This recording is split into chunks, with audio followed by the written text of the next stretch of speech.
तो वेलकम करता हूँ सभी को फिर से और एक नए वीडियो में।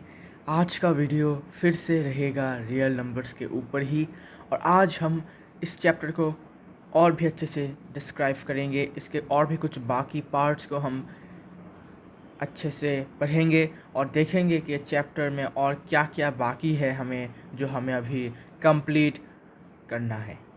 ठीक है भाई, चलो। तो पिछले वीडियो में हमने इससे एलसीएम तो हो गया था हमारा। इस वीडियो में हम रैशनल के क्लासिफिकेशन को देखेंगे। ठीक है, तो रियल नंबर का क्लासिफिकेशन देख लेते हैं पहले। तो हमें पता है कि रियल नंबर का क्लासिफिकेशन मैंने उस क्लास 9 के चैप्टर में ही दिखा दिया था, फिर भी मैं आपको यहाँ पर दिखा देता हूँ बिकॉज आपको फिर से रिवाइज कर देना है मुझे। ठीक है ना, रिवाइज करवा देता हूँ मैं। तो यहाँ पर दो तरीके के नंबर्स होते हैं रियल नंबर्स के। क्या क्या? तो रियल नंबर और अनरियल नंबर आपने पढ़ा होगा। ठीक है, रियल नंबर क्या होता है? जिस नंबर का स्क्वायर करने से हमें पॉजिटिव वैल्यू मिलता है तो वो हम कहेंगे रियल नंबर है। और जिसका स्क्वायर करने से हमें पॉजिटिव वैल्यू नहीं मिलता, नेगेटिव वैल्यू मिलता है, तो उसे हम कहेंगे क्या? अनरियल। अभी रियल नंबर का क्लासिफिकेशन कर रहे हैं, अनरियल का नहीं करेंगे। ठीक है, क्योंकि चैप्टर का रियल नंबर है, ये चैप्टर रियल नंबर के बारे में है, तो रियल नंबर के करेंगे। ठीक है, तो रियल नंबर के क्लासिफिकेशन जब करेंगे तो दो तरीके के नंबर आते हैं रियल नंबर के अंदर, रैशनल और दूसरा है इररेशनल। इररेशनल, ठीक है, आपने पढ़ा होगा क्लास 8-7 में, ये 7-8-9 में पढ़ा होगा कि रैशनल इररेशनल क्या होता है, और इररेशनल के बारे में थोड़ा थोड़ा आपको नॉलेज होगा। उस मीडियम ऐसे है कि 40% नॉलेज सबको होगा इररेशनल के बारे में। ठीक है ना, चलो। रैशनल को फिर से क्लासीफाई किया गया है 3 पार्ट्स में। ठीक है भाई, 3 कैटेगरीज में कह सकते हो, कुछ भी कह सकते हो। 3 कैटेगरीज में इसको फिर से डिवाइड किया गया है, क्लासीफाई किया गया है। क्या क्या है देख लेते हैं। तो वो 3 क्लासिफिकेशंस हैं। पहला है नेचुरल नंबर, नेचुरल, फिर होल नंबर, फिर इंटीजर्स। ठीक है, नेचुरल नंबर, होल नंबर और इंटीजर्स। तो रैशनल को इसमें इस 3 कैटेगरीज में डिवाइड किया गया है। ठीक है, अच्छा। अभी इंटीजर्स पॉजिटिव भी होते हैं, नेगेटिव भी होते हैं। ठीक है, तो इंटीजर्स जो होते हैं वो पॉजिटिव भी होते हैं, नेगेटिव भी होते हैं। तो पॉजिटिव के लिए इसको मैं फिर से और एक बार क्लासीफाई कर ही देता हूँ कि इंटीजर्स कैसा होता है।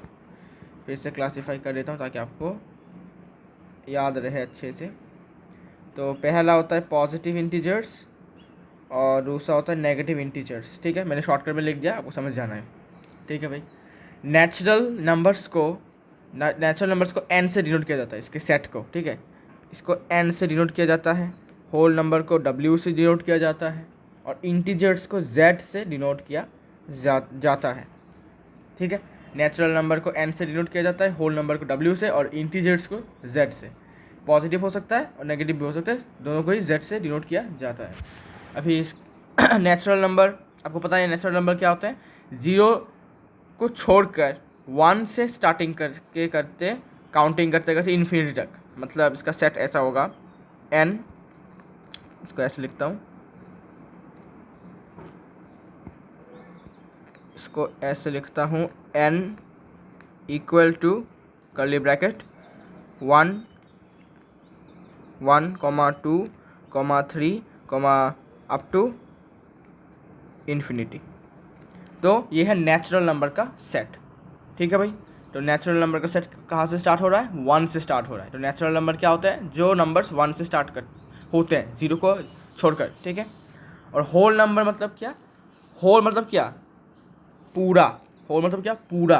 पूरा मतलब क्या होगा? 0 को लेकर होगा। ठीक है, ये तो आपको पता ही है। तो W equal to curly bracket 0 को लेकर होगा, तो 0, 1, 2, 3, 4 अप टू इन्फिनिटी। ठीक है, ठीक है भाई, हो गया फिर। तो होल वर्ड से आपको याद रखना है कि पूरा, तो पूरा में क्या होगा? 0 भी रहेगा, इसलिए होल नंबर्स में 0 रहता है और नेचुरल नंबर में 0 नहीं रहता है। ठीक है। अच्छा, फिर इंटीजर्स का सेट देख लेते हैं। इंटीजर्स का अच्छा, एक काम करता हूँ, इंटीजर्स का पॉजिटिव सेट अलग से दिखाता हूँ और नेगेटिव सेट अलग से दिखाता हूँ। तो पॉजिटिव सेट के लिए जगह कहाँ रखूँ? अच्छा, इसको थोड़ा नीचे कर देता हूँ, ठीक है, इसको थोड़ा और नीचे कर देता हूँ, यहाँ पर कर देता हूँ इसको, और इसको भी इतना तक करना पड़ेगा मुझे, और ये लो, ठीक है। अभी इसको दिखाना है आपको, इसको मैं दिखाता हूँ, रुको। तो इसका पॉजिटिव सेट है, पॉजिटिव सेट शुरू होता है z equal to 1, wait, 0, 1, 2, 3 up to infinity, ठीक है। तो इंटीजर्स का स्टार्टिंग होता है 0 से और एंड होता है इन्फिनिटी तक, ठीक है। ये इंटीजर्स है, समझ में आ गया? ये इंटीजर्स है, पॉजिटिव वाला। अभी नेगेटिव वाला कैसा होगा फिर?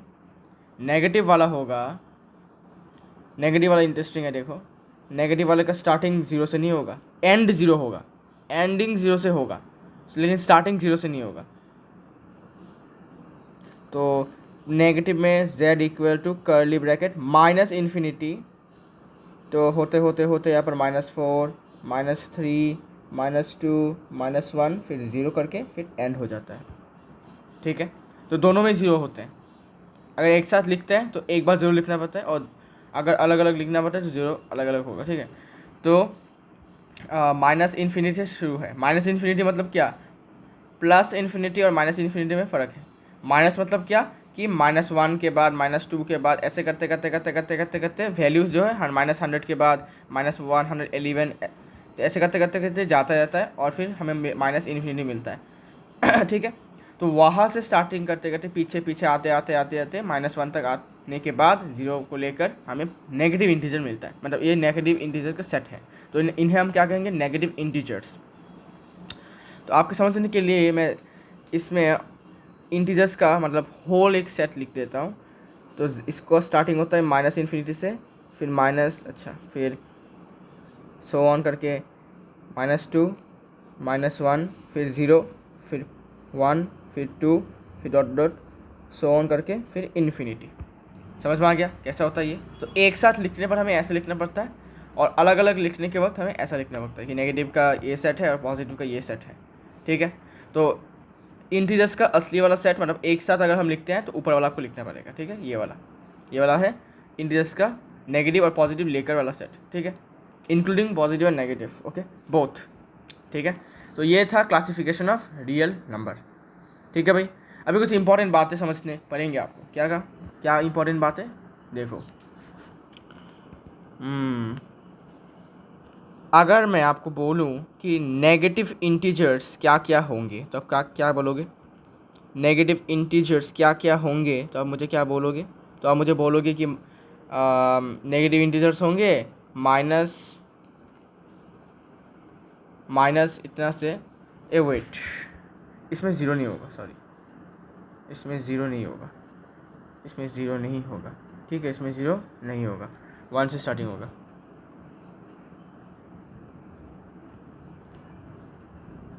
1 से स्टार्टिंग होगा, ठीक है, ज़ीरो नहीं होगा इंटीजर्स में। इसमें ज़ीरो होगा, इसमें ऊपर ऊपर जब इंटीजर पॉजिटिव नेगेटिव एक साथ आएगा तब होगा।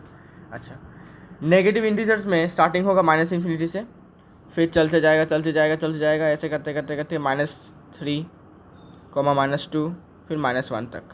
तो इन्हें हम कहेंगे क्या? सिर्फ नेगेटिव इंटीजर्स, सिर्फ नेगेटिव इंटीजर्स, ठीक है भाई, समझ में आ गया? Very good. अभी दूसरा, अगर मैं आपको बोलूँ कि पॉजिटिव इंटीजर्स क्या है, कौन से होंगे, कितने कितने, कहाँ से स्टार्टिंग, कहाँ से एंड, कहाँ तक होगा, तो अब क्या बोलोगे कि 1 से स्टार्ट होकर अप टू इन्फिनिटी तक। हाँ भाई, आपकी बात भी सही है, ठीक है। तो पॉजिटिव इंटीजर्स जो है वो स्टार्टिंग करता है, उसका स्टार्टिंग है 1 से और एंड करता है इन्फिनिटी में, पॉजिटिव इंटीजर, पॉजिटिव इन्फिनिटी में, ठीक है। अच्छा, तो देखने में पॉजिटिव इंटीजर्स और नेचुरल नंबर तो सेम ही लग रहे हैं। क्या दोनों सेम है? जी हाँ, ज़रूर। नेचुरल नंबर में भी स्टार्टिंग 1 से होता है एंड इन्फिनिटी में होता है। सिमिलरली पॉजिटिव इंटीजर में भी एंडिंग 1 से होता है और स्टार्टिंग 1 से होता है और एंडिंग इन्फिनिटी में होता है। तो पॉजिटिव इंटीजर्स को हम कह सकते हैं नेचुरल नंबर्स। Natural numbers. तो पॉजिटिव इंटीजर्स का दूसरा नाम क्या हो गया? Natural numbers. समझ में आ गया? चलो, तो ये तो हो गया। अभी अगर मैं आपको बोलूँ नॉन नेगेटिव इंटीजर्स मुझे बताओ क्या क्या होंगे, तब आप क्या बोलोगे? क्वेश्चन को देखो, मतलब बात, इस सेंटेंस को पढ़ो, इस फ्रेज को पढ़ो। फ्रेज नहीं कहूँगा, सेंटेंस ही है, कंप्लीट मीनिंग शो कर रहा है। तो इस सेंटेंस को, छोटा सा सेंटेंस को पढ़ो और मुझे बताओ कि क्या बोला है इसमें। Non negative integer. Non negative मतलब क्या? नॉन नेगेटिव मतलब पॉजिटिव, ठीक है ना? नॉन नेगेटिव मतलब पॉजिटिव। अभी लेकिन यहाँ पर कहीं भी आपको पॉजिटिव दिख रहा है क्या? नहीं दिख रहा। लेकिन आपको पता है कि नॉन नेगेटिव मतलब पॉजिटिव। लेकिन सिर्फ पॉजिटिव नहीं, पॉजिटिव तो होगा लेकिन इंक्लूडिंग ज़ीरो, ठीक है? Including zero. क्यों भाई? नॉन नेगेटिव और पॉजिटिव में अंतर है। क्या अंतर है भाई? पॉजिटिव में मतलब only positive, only positive, only positive. किसमें? पॉजिटिव इंटीजर्स में। लेकिन नॉन नेगेटिव में पॉजिटिव भी और ज़ीरो भी, पॉजिटिव प्लस ज़ीरो। क्यों भाई? बिकॉज नॉन नेगेटिव का मतलब होता है कि नेगेटिव नहीं होगा लेकिन बाकी कुछ हो भी हो सकता है, ठीक है? नेगेटिव नहीं होगा लेकिन कुछ और हो सकता है। तो नेगेटिव नहीं होगा मतलब क्या? नेगेटिव सारे के सारे कैंसिल, कुछ नहीं होगा नेगेटिव। तो पॉजिटिव हो सकता है, ये भी पॉजिटिव से अलावा भी हो सकता है। तो पॉजिटिव के सारे लिखेंगे। पॉजिटिव में क्या होंगे? 1, 2, अप टू इन्फिनिटी। लेकिन पॉजिटिव के मतलब नेगेटिव नहीं होना चाहिए, ठीक है? नेगेटिव नहीं होना चाहिए, तो ज़ीरो लिख सकते हैं हम। क्यों भाई ज़ीरो लिखेंगे? बिकॉज ज़ीरो भी क्या है? क्या ज़ीरो नेगेटिव है? नहीं, क्योंकि बोला है कि नॉन नेगेटिव मतलब क्या? पॉजिटिव, नेगेटिव के अलावा कुछ भी लिख सकते हो तुम। नॉन नेगेटिव मतलब क्या? नेगेटिव के अलावा। नॉन नेगेटिव मतलब नेगेटिव के अलावा, और पॉजिटिव मतलब सिर्फ पॉजिटिव। इसमें मैंशनड है कि सिर्फ पॉजिटिव, और इसमें मैंशन नहीं है कि तुम्हें पॉजिटिव ही सिर्फ लिखना है। इसमें बोला कि नॉन नेगेटिव। नॉन नेगेटिव मतलब क्या? नेगेटिव के अलावा कोई भी नंबर अगर आपको मिलता है तो आपको लिखना है। नेगेटिव के ग्रुप में अगर नहीं गिरता है वो नंबर, लिख देना है बस। तो क्या ज़ीरो नेगेटिव के ग्रुप में पड़ता है? नहीं पड़ता है। तो क्या होगा? तो क्या होगा? ये भी इंक्लूडेड होगा। समझ में आ गई बात? डिफरेंस समझ में आ गया कि पॉजिटिव और नॉन नेगेटिव में डिफरेंस कहाँ पर है? नॉन नेगेटिव में मतलब नेगेटिव को छोड़कर कुछ भी, और पॉजिटिव मतलब सिर्फ पॉजिटिव, सिर्फ पॉजिटिव, ठीक है? तो नॉन नेगेटिव में क्या होगा? नॉन नेगेटिव में स्टार्टिंग होगा 0 से, फिर 1, 2, फिर सो ऑन इन्फिनिटी तक। अभी नॉन नेगेटिव इंटीजर का सेट और होल नंबर का सेट, तो बराबर है भाई, सेम टू सेम है। तो इसका मतलब ये है क्या कि होल नंबर और नॉन नेगेटिव इंटीजर सेम है? हाँ भाई सेम है, दोनों का सेट सेम है, इसलिए दोनों भी सेम है। तो नॉन नेगेटिव इंटीजर्स को हम कह सकते हैं होल नंबर। समझ में आ गई बात है? ओके। तो नॉन नेगेटिव मतलब क्या? नेगेटिव को छोड़कर कुछ भी, पॉजिटिव, और पॉजिटिव के साथ अगर कुछ ज़ीरो आता है तो ज़ीरो भी, ठीक है? मतलब नेगेटिव नहीं होना चाहिए। सिंपल भाषा में बोलूँ तो नेगेटिव नहीं होना चाहिए, बाकी कुछ भी हो सकता है। मतलब बाकी पॉजिटिव भी हो सकता है, ज़ीरो भी हो सकता है, लेकिन नेगेटिव नहीं होगा बेटा, ठीक है? अच्छा, ऐसे ही अगर मैं बोलूँ कि नॉन पॉजिटिव, तो आप क्या बोलोगे? क्या नॉन पॉजिटिव में भी ज़ीरो इंक्लूड होगा? तो आप बोलोगे जी हाँ। तो नॉन पॉजिटिव इंटीजर्स मतलब क्या? पॉजिटिव नहीं होना चाहिए, बाकी नेगेटिव हो सकता है, ज़ीरो भी हो सकता है, पॉजिटिव नहीं होना चाहिए बस। हमारा कंडीशन क्या है? हमारा टर्म्स एंड कंडीशन क्या है? पॉजिटिव नहीं होगा, बाकी तुम कुछ भी देख लो भाई, पॉजिटिव नहीं होना चाहिए बस। तो पॉजिटिव नहीं होगा तो क्या होगा? नेगेटिव भी होगा और नेगेटिव के साथ जीरो भी इंक्लूड हो जाएगा। तो यहाँ पर लिखो माइनस, अच्छा नेगेटिव इंटीजर का स्टार्टिंग तो आपको पता ही है, माइनस इन्फिनिटी से अप टू ऐसे करते करते करते -2 -1 फिर जीरो भी इंक्लूडेड होगा भाई, ठीक है ना, क्योंकि जीरो तो पॉजिटिव भी नहीं, नेगेटिव नहीं है, पॉजिटिव नहीं है, मतलब इस केस में ये जीरो तो पॉजिटिव नहीं है, तो पॉजिटिव नहीं है मतलब क्या, हम इंक्लूड कर सकते हैं, बिकॉज यहाँ पर कहीं कह गया है, मतलब यहाँ पर कहा हुआ है, बोला गया है इसमें कि तुम्हें पॉजिटिव को चाहिए नहीं, हमें तुम पॉजिटिव के अलावा कुछ भी रख लो भाई, हमें कोई फ़र्क नहीं पड़ता, लेकिन पॉजिटिव नहीं होना चाहिए। तो क्या जीरो पॉजिटिव है? नहीं है, तो हमने इसको रख दिया, ठीक है। कोई गड़बड़ हुआ? नहीं हुआ। कोई प्रॉब्लम हुआ? नहीं हुआ। तो ठीक है, तो इंपॉर्टेंट बातें कहाँ पर है? इंपॉर्टेंट बातें हैं क्वेश्चन 3 और 4 में इंपॉर्टेंट बातें आपको याद रखनी है, ठीक है। और इसमें भी याद रखना कि नेचुरल नंबर का दूसरा नाम पॉजिटिव इंटीजर है और होल नंबर का दूसरा नाम नॉन नेगेटिव इंटीजर है, ठीक है, याद रहेगा, ठीक है भाई। तो आई होप आपको समझ में आ गया होगा ये वाला पार्ट, ठीक है। अभी रैशनल नंबर को हम थोड़ा सा डेफिनेशन के साथ पढ़ते हैं, क्योंकि रिवाइज कर लेते हैं अभी, क्या पता आप लोग भूल गए होंगे रैशनल नंबर, पता ही नहीं भूले होंगे, फिर भी रिवाइज करना ज़रूरी है, ठीक है। रिवाइज करने से और भी क्लैरिटी हो जाता है आप सब, ठीक है ना। तो रैशनल नंबर क्या है भाई? रैशनल नंबर मतलब एक ऐसा नंबर जिसको हम p/q फॉर्म में लिख सकते हैं, a number that can be written और which can be written that can be written in the form of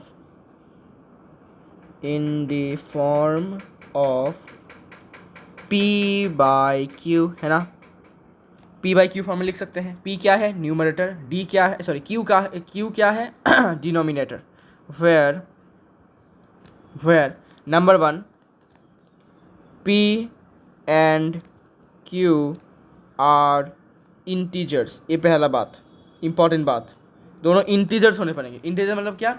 -1 -2 या फिर +1 +2 या फिर 0, ठीक है।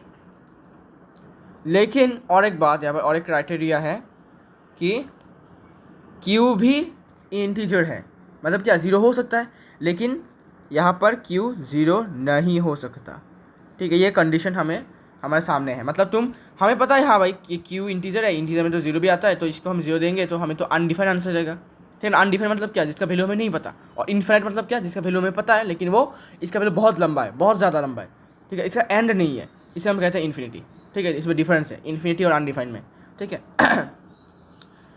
अच्छा, तो q में हम 0 देंगे तो अनडिफाइंड आंसर आएगा, तब तो भाई हमारा आंसर नहीं मिलेगा, है ना। इसलिए इसमें लिखा हुआ है कि q को तुम 0 नहीं लगा सकते, मतलब 0 नहीं बिठा सकते इसमें वैल्यू को।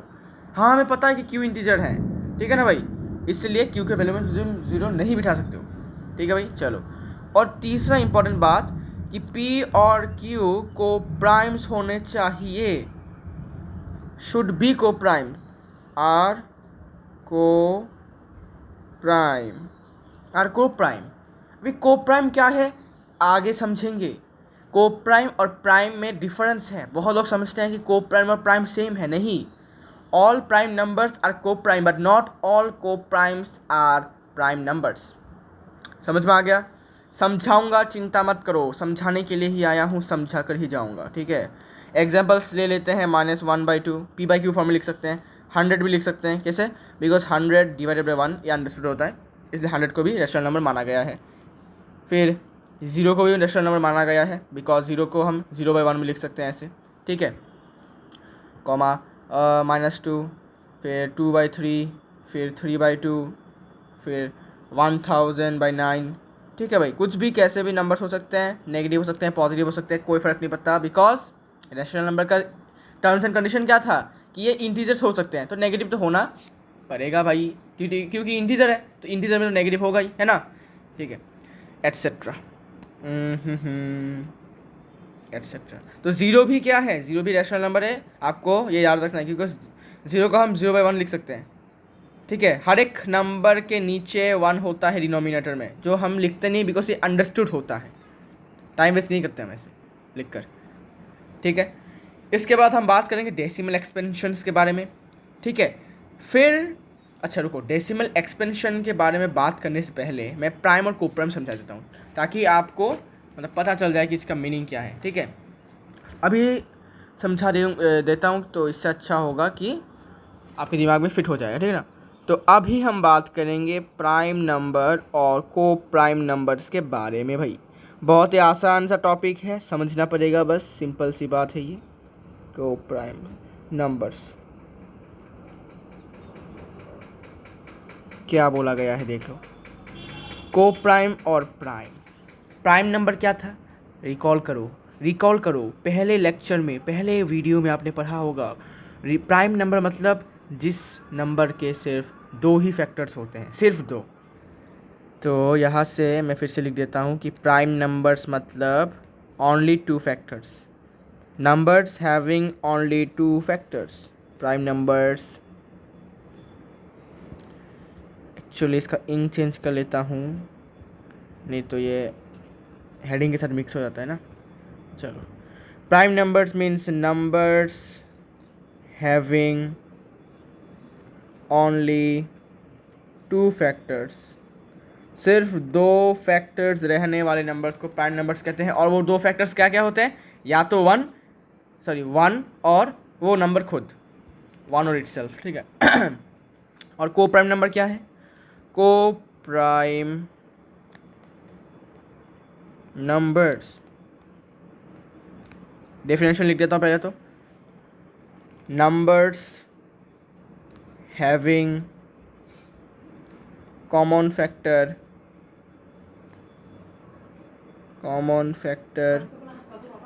As one, common factor as one.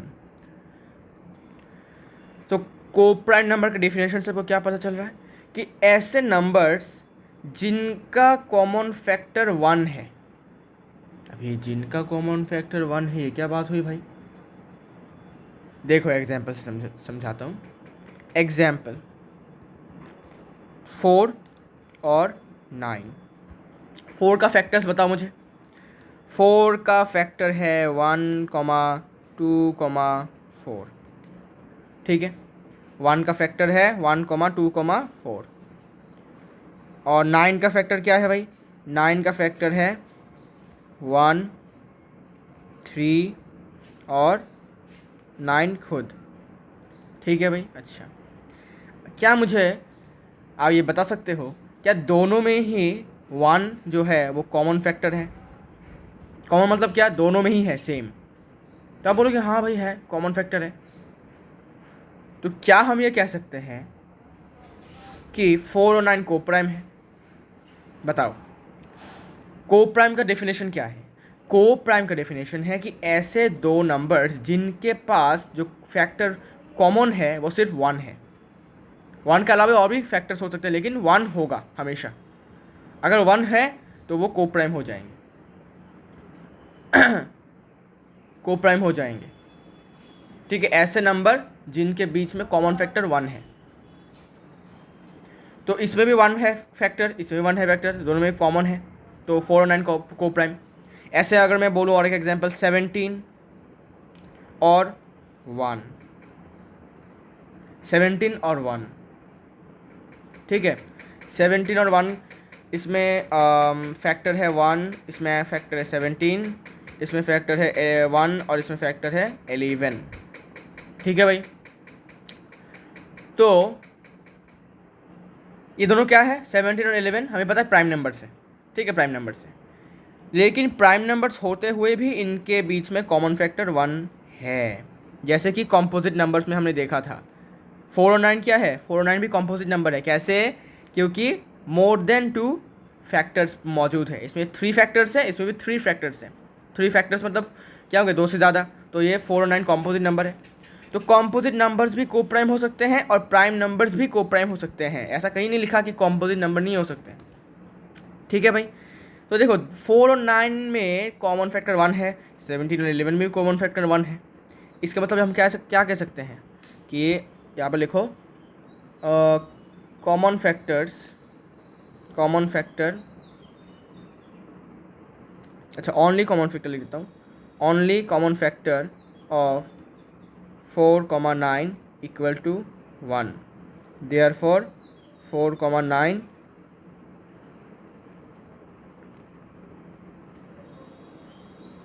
Are coprime. इसमें भी ऐसा ही होगा, ओनली कॉमन फैक्टर, मतलब दोनों नंबर्स में अगर ओनली कॉमन फैक्टर एक ही कॉमन फैक्टर होता है और वो 1 होता है, समझ में आ गई बात, एक ही कॉमन फैक्टर होता है और वो 1 होता है, अगर 1 होता है तो वो दो नंबर्स हो जाते हैं को प्राइम। तो ओनली फैक्टर ऑफ 17 और 11 ब्रैकेट कर देता हूँ equal to 1, therefore 17 and 11 are को प्राइम।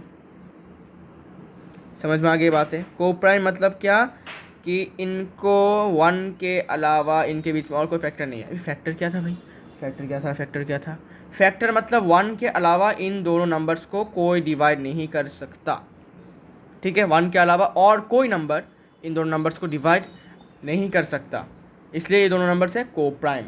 तो को प्राइम का मतलब क्या होगा कि 17 और 11 को, दोनों को, ठीक है, दोनों को एक ऐसा नंबर सिर्फ डिवाइड कर सकता है, ठीक है, कंप्लीटली डिवाइड कर सकता है, और वो कौन है, 1 के अलावा और ऐसा कोई नंबर नहीं है कि दोनों को वो कंप्लीटली डिवाइड कर सके, दोनों को, एक को नहीं, दोनों को।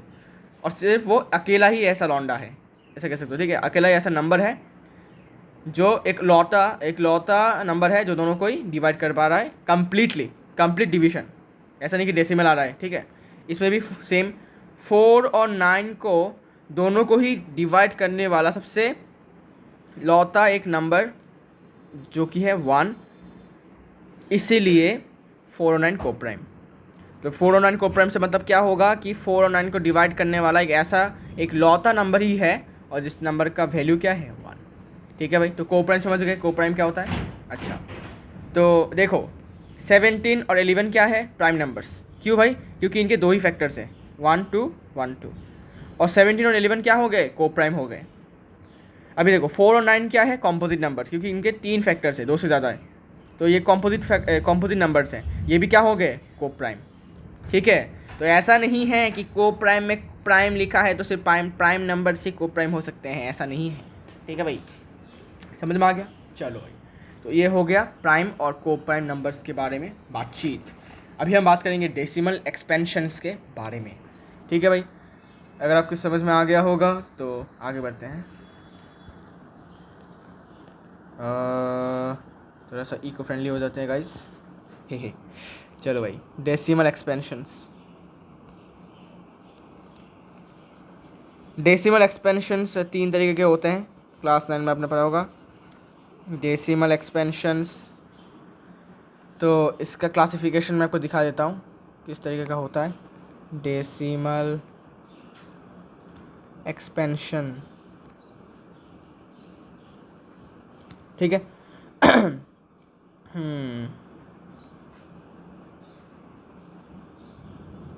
यहाँ पर एक ऐसा, यहाँ पर एक ऐसा, ठीक है भाई। चल, तो इसका क्लासिफिकेशन जो है, पहला आता है टर्मिनेटिंग डेसिमल।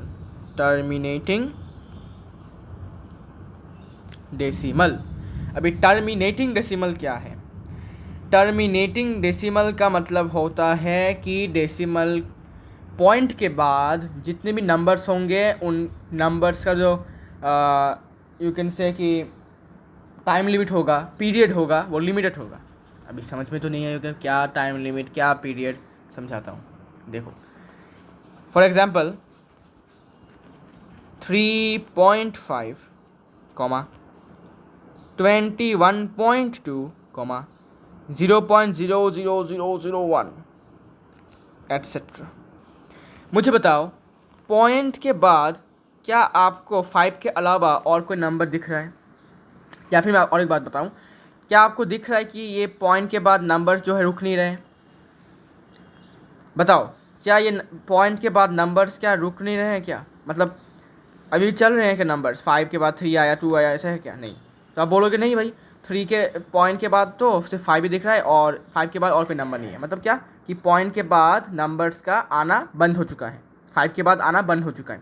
ऐसे ही 21.2 के बाद भी पॉइंट के बाद भी 2 के बाद और कोई नंबर नहीं आ रहा है, मतलब क्या 2 पर ही स्टॉपेज हो चुका है, ठीक है। देखिए बस स्टॉप कह सकते हो, ठीक है। तो स्टॉपेज हो चुका है, और स्टॉपेज होने को ही कहते हैं टर्मिनेटिंग। टर्मिनेटिंग मतलब क्या, रुका हुआ, रुक जाना, ठीक है। तो पॉइंट के बाद अगर नंबर्स रुके हुए हैं, मतलब और कोई नंबर्स नहीं आ रहे हैं, ठीक है, एक है, अच्छा ऐसे भी हो सकता है कि पॉइंट के बाद बहुत सारे नंबर्स हो लेकिन वो रुक गए हैं, रुक गए हैं, रुक जाना मतलब ही टर्मिनेटिंग। ऐसे हो सकता है 0.000000100000001000001 बताओ ये रैशनल है या सॉरी रैशनल नहीं, क्या टर्मिनेटिंग है, सोच के बताओ। जी हाँ ये टर्मिनेटिंग है, क्यों, बिकॉज नंबर बहुत बड़ा है भाई इसका, लेकिन फिर भी जाके ये रुक गया है, इसका बस स्टॉपेज आ चुका है। अगर बस स्टॉपेज आ गया है मतलब क्या, टर्मिनेटिंग। अगर ये ऐसा चलता रहा, ऐसे चलता रहा भाई, ऐसे 1010001000001 ऐसे करते करते चल, अगर ऐसे आपको डॉट डॉट दिखने में, मतलब सो ऑन वाला जो होता है ना symbol, dot dot dot dot dot करके होता है ना, अगर आपको देखने को मिल जाए तब आपको समझ जाना है कि ये रुक नहीं रहा है।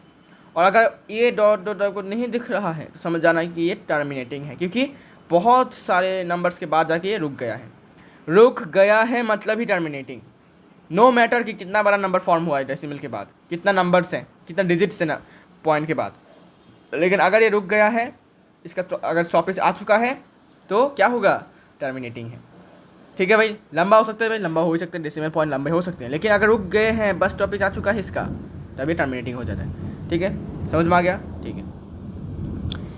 इसके बाद नॉन टर्मिनेटिंग, नॉन टर्मिनेटिंग, और इसके साथ और एक वर्ड ऐड हो जाता है non repeating, non terminating comma non repeating, non repeating. ठीक है भाई, अभी non repeating, sorry repeating, repeating sorry sorry पहले रिपीटिंग करके बात करते हैं, रिपीटिंग, और इसको हम ब्रैकेट में लिखते हैं कभी कभी रैकरिंग भी। रिपीटिंग और रैकरिंग का मतलब एक ही होता है, मतलब रिपीट करेगा, रिपीट मतलब क्या, बार बार आएगा। ठीक है, ठीक है। तो नॉन टर्मिनेटिंग, अभी नॉन टर्मिनेटिंग का मतलब क्या हो सकता है, क्या हो सकता है, नॉन बोला है मतलब क्या होगा, रुकेगा नहीं, मतलब बस स्टॉपेज नहीं आएगा, बस स्टॉपेज नहीं आएगा मतलब क्या, चलता ही रहेगा। जैसे कि 0.12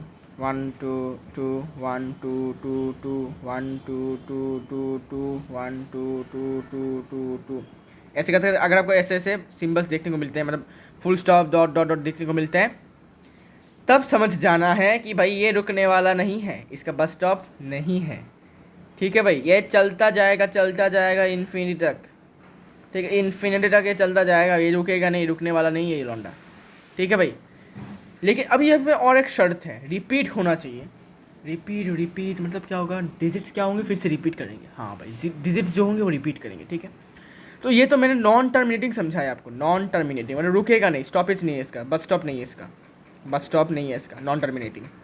रिपीटिंग बोला है, रिपीटिंग मतलब क्या होगा, रिपीटिंग मतलब डिजिट रिपीट करेंगे, मतलब 1 2 1 2 1 2 1 2 1 2 1 2 1 2 ऐसे करते करते करते चलता जाएगा। मतलब कुछ रिपीट हो रहा है क्या, तो आप बोलोगे हाँ भाई रिपीट तो हो रहा है, क्या 1 2 रिपीट हो रहा है, मतलब 12 रिपीट हो रहा है, 1 2 1 2 1 2 1 2 1 2 1 2 1 2 करते करते रिपीट होते होते ये इन्फिनिटी तक चलेगा।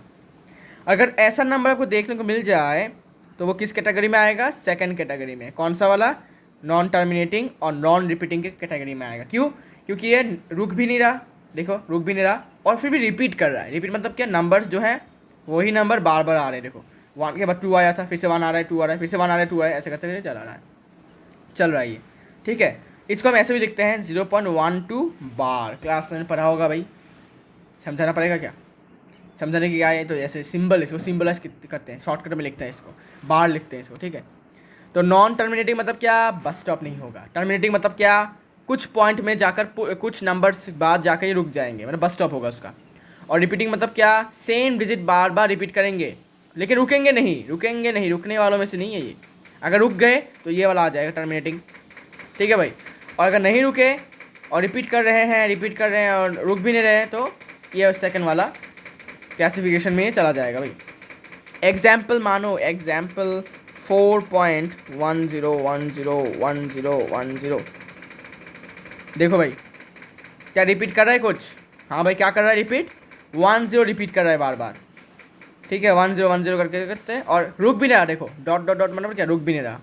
इसको हम कैसे लिखते हैं, इसको हम ऐसे भी लिख सकते हैं 4.10 बार। इसे लिखने से समझ जाते हैं लोग कि ये 10 जो है वो रिपीट कर रहा है और ये चलता रहा है, चल रहा है, चल रहा है, चल रहा है, चल रहा है, चल रहा है, बस स्टॉप नहीं है, चल रहा है, चल रहा है, चल रहा है, चलते जा रहा है, चलते जा रहा है, रुक नहीं रहा, चलते जा रहा है।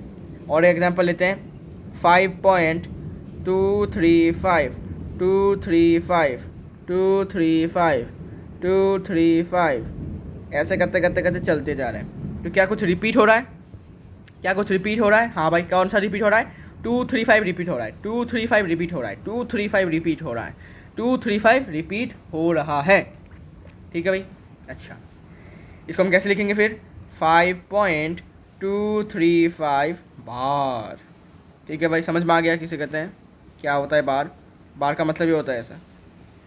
ठीक है, अच्छा अभी देखो रिपीट करने वाले डिजिट्स बहुत सारे हो सकते हैं। ऐसे हो सकते हैं, देखो 5.202, अच्छा रुको, 2012345, फिर 2012345, फिर 2012345, ऐसे करते करते चलता रहेगा। मतलब देखो अभी रिपीट कौन से हो रहे हैं? रिपीट हो रहा है इतना बड़ा नंबर, देखो 2012345, इतना बड़ा नंबर फिर से रिपीट हो रहा है, 2012345, 2012345। तो रिपीट बड़े नंबर हो सकते हैं, बड़े से बड़े नंबर रिपीट हो सकते हैं। और अगर फिर भी ये इस टर्म में, इस वाले क्लासिफिकेशन में आएगा। अगर ये नहीं रुकता है, अगर ये नहीं रुकता है तब ये इस वाले क्लासिफिकेशन में आ जाएगा। ठीक है भाई, इसको हम कैसे लिखेंगे फिर बार में? 5.2012345, देखो इसके इतने नंबर्स हैं बार के नीचे, हो सकते हैं भाई, कोई प्रॉब्लम नहीं है। ठीक है, कोई प्रॉब्लम नहीं है। तो जब भी आपको बार दिखेगा तो कौन सा क्लासिफिकेशन होगा? ये वाला क्लासिफिकेशन होगा, सेकंड वाला। ठीक है भाई, क्योंकि सेकंड वाले में भी सिर्फ रिपीटिंग वाला हमें मिलता है, बाकी में कभी भी आपको रिपीटिंग नहीं मिलेगा। ठीक है, ओके, ठीक है भाई। अभी थर्ड क्लासिफिकेशन क्या है? थर्ड क्लासिफिकेशन है नॉन टर्मिनेटिंग। रुकेगा नहीं भाई, सेम रहेगा ये, रुकेगा नहीं, रुकने वालों में से नहीं है ये। नॉन टर्मिनेटिंग, लेकिन इस बार नॉन रिपीटिंग, रिपीट नहीं करेगा, रिपीट नहीं करेगा। नॉन रिपीटिंग मतलब क्या? Non recurring. ठीक है, एग्जाम्पल 5.151151151115 ऐसे करते करते चले जा रहे हैं। तो बहुत लोग कंफ्यूज हो जाते हैं कि क्या ये रिपीट नहीं हो रहा है, क्या ये तो रिपीट हो रहा है। देखो भाई 15 फिर 115, अरे नहीं, ये रिपीट नहीं कर रहा है। पहले 15 था, देखो समझो, पहले 15 था, फिर डबल 15 है, तो क्या रिपीट हुआ? रिपीट हुआ क्या? पहले 15 था, फिर पहले 15 था, अभी 115 हो चुका है, तो क्या रिपीट हुआ क्या? नंबर नहीं हुआ। पहले 15 था, अभी 115 हुआ, रिपीट हुआ क्या? नहीं हुआ। रिपीट कब होगा? जब 15 आएगा, लेकिन यहाँ पर 115 है। फिर यहाँ पर कितना आया? 1115 आया, रिपीट हुआ क्या? इसमें तो 1115 आया, रिपीट हुआ क्या? तो क्या हो जाएंगे ये? रिपीट नहीं कर रहे हैं लेकिन रुक भी नहीं रहे हैं, देखो डॉट रुक भी नहीं रहे, मतलब क्या होगा? थर्ड क्लासिफिकेशन में इसका नाम आ जाएगा। ठीक है भाई, ऐसे कुछ पैटर्न्स, अच्छा पैटर्न तो फॉर्म कर रहा है भाई, पैटर्न फॉर्म कर रहा है ना, 15 115 11 करके, मतलब हर एक 5 के बाद ये 1 का जो डिजिट्स है वो डबल हो रहे हैं, एक एक करके बढ़ रहे हैं, डबल नहीं, एक एक करके बढ़ रहे हैं। इसमें पहले 1 का डिजिट 1 था, यहाँ पर 1 का डिजिट 2 है, यहाँ का 1 पर डिजिट 3 है। लेकिन ये पैटर्न नहीं, हमें चाहिए रिपीटिंग चाहिए, हमें पैटर्न से पेट नहीं भरेगा, हमें रिपीटिंग से पेट भरेगा। ठीक है ना, चलो और एग्जांपल ले लेते हैं 10.9871054897976504 ऐसे करते करते, तो क्या रिपीट हो रहा है क्या? भाई 987546109797, नहीं तो रिपीट तो कुछ हो ही नहीं रहा भाई, रिपीट नहीं हो रहा और रुक भी नहीं रहा, तो कौन सा क्लासिफिकेशन? थर्ड वाला क्लासिफिकेशन। ठीक है भाई, तो आई होप आपको समझ में आ गया होगा डेसिमल एक्सपेंशंस क्या होते हैं, कैसे टाइप्स के होते हैं। तो 3 टाइप्स के होते हैं। अभी रैशनल नंबर कैसा टाइप का है, इरेशनल नंबर कैसा टाइप का है, ठीक है, ये भी समझेंगे।